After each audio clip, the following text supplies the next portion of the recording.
बिस्मिल्लाहिर्रहमानिर्रहीम। प्यारी foodies family, आज आपके लिए कद्दू गोश्त का सालन बनाने की एक बड़ी ही मुनफरिद और थोड़ी हटके एक रेसिपी लेके आई हूँ, जिससे कि आपको कद्दू की सब्ज़ी का ज़बरदस्त जायका मिलेगा और बहुत ही मज़े का सालन तैयार होगा।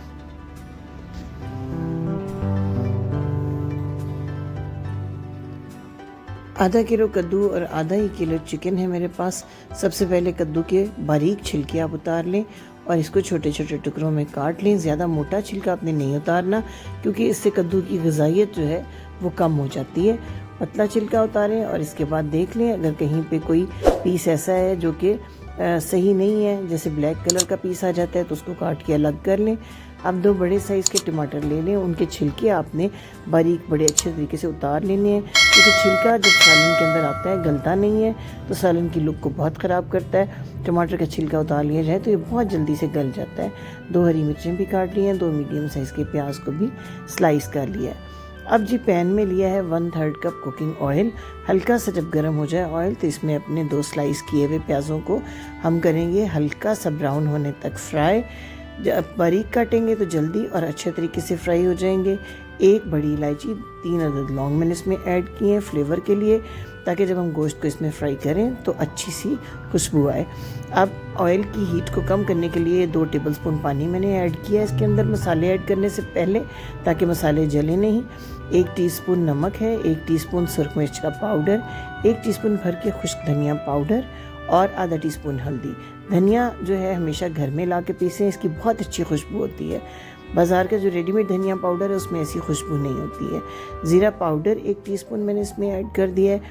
अब थोड़ा सा पानी का छींटा दे के 1 से 2 मिनट तक इन मसालों को भूनेंगे और फिर इसमें ऐड कर देंगे ½ kg चिकन, जो ज़रा बड़े पीस में मैंने कटवाया हुआ है। इसको अब हमने मसाले के साथ तब तक अच्छी तरह भूनना है जब तक कि चिकन का अपना जो पानी है वो खुश्क ना हो जाए। इस स्टेज पे 1 टेबलस्पून सफ़ेद ज़ीरा और 1 टेबलस्पून लहसुन अदरक का पेस्ट, जिसमें थोड़ी सी हरी मिर्चें भी मैंने मिलाकर पीस रखी हैं। इसके साथ हमने अच्छी तरह 7 से 8 मिनट तक चिकन की भुनाई करनी है। और इस स्टेज पे कोशिश करें कि पानी का इस्तेमाल कम से कम करें, सिर्फ ऑयल के अंदर फ्राई करें गोश्त को, ताकि इसका अपना जो पानी है चिकन का वो अच्छे तरीके से खुश्क हो जाए और इसका कलर भी अच्छे से चेंज हो जाए। इस स्टेज पे आंच को बहुत तेज़ आपने नहीं करना, ताकि हमारे जो पाउडर मसाले हैं वो जलने ना पाएँ। इन छोटी छोटी चीज़ों का ख्याल रखने से सालन की शक्ल भी अच्छी बनती है और इसका टेस्ट और जायका भी बहुत अच्छा बनता है। अगर आपको पसंद आ रही है ये रेसिपी तो चैनल को सब्सक्राइब करना, लाइक करना मत भूलिएगा। सब्जियां तैयार करने की बहुत सी रेसिपीज़ इससे पहले भी मैंने अपने चैनल पर अपलोड की हैं, जिन पे कि आपका मुझे बहुत अच्छा रिस्पांस मिला है। उम्मीद है कि आम किचन के मसालों से तैयार होने वाली ये रेसिपीज़ अब भी आपको बहुत पसंद आएंगी। 1 अदद हरी मिर्च जो मैंने बारीक काट के रखी थी और छिलका उतरे हुए ये टमाटर के पीस मैंने इसमें ऐड कर दिए हैं। सिर्फ 2 से 3 मिनट की फ्राइंग में ये टमाटर घुलकर मसाले का हिस्सा बन जाएंगे, इसीलिए मैंने इनके छिलके जो है वो अलग कर लिए थे।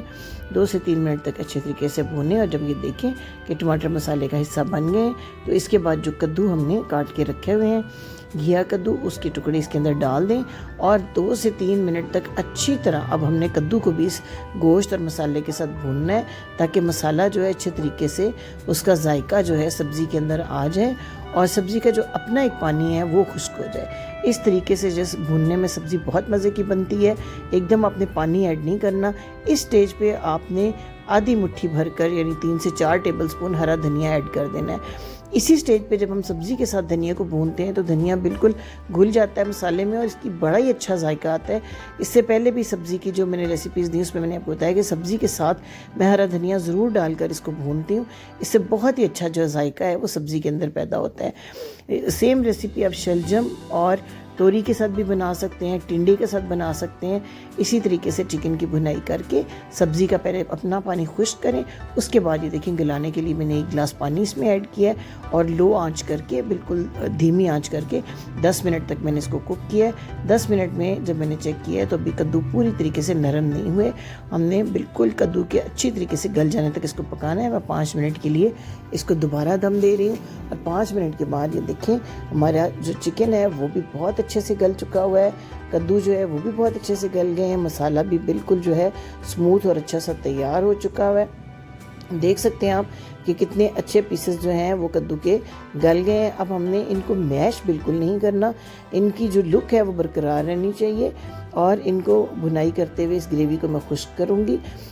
इस स्टेज पे मैंने इसमें ऐड कर दी है 1 टीस्पून खुश्क कसूरी मेथी। इससे बहुत अच्छी खुशबू आएगी। देख सकते हैं कितनी अच्छी भुनाई हुई है चिकन की, कद्दू भी गल चुका हुआ है, मसाला भी स्मूथ हो गया। जितनी ग्रेवी आप पसंद करते हैं रख सकते हैं, हल्की सी ग्रेवी इसमें अच्छी लगती है चपातियों के साथ खाने में, सब्ज़ी में बहुत जायका होता है। अब जी 2-3 हरी मिर्चें, थोड़ा सा हरा धनिया और घर का पिसा हुआ खुशबूदार गरम मसाला देकर मैं इसको 1 मिनट के लिए दम दे दूंगी और 1 मिनट के बाद दम खोल के देखते हैं सारे मसाले की खुशबू सालन में आ गई। बेहतरीन सा सालन हमारा तैयार हो चुका है। सर्व करके आपको दिखाती हूँ कितनी अच्छी ग्रेवी इसकी बनी है। बड़ी आसान, सादा, मज़ेदार रेसिपी है। वो लोग जो अकेले रहते हैं अपना खाना खुद बनाते हैं, मेरे चैनल पर उनके लिए ऐसी बहुत सी सादा